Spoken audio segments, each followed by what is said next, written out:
pakali pano aya maposo awa asilikali amakani mfuti izi ndizachitetezo zimene zikuchitika asilikali itakwesa mfuti zanu zokai kunoko alande mfuti so akalanda mfuti asilikali so akalanda mfuti afuna nditani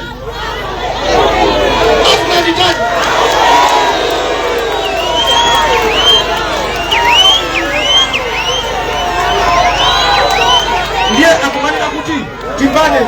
akulina kuti amene iyi timpweteke amene iyi kulilongo ya sabwere ndati neta kuyenda kuchokera pano pasi ukafika kulilongo konko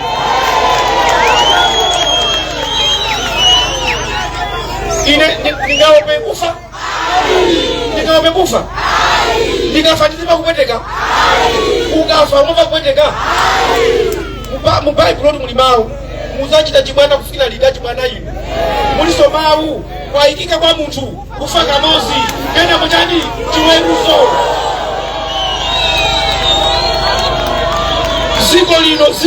ziko lino chikafuna kukonza osamaopsezana iyayi osamaopsezana olo akadipa andija andidafuna ndiye ndifuna kuti panopo wina wache wakomwepo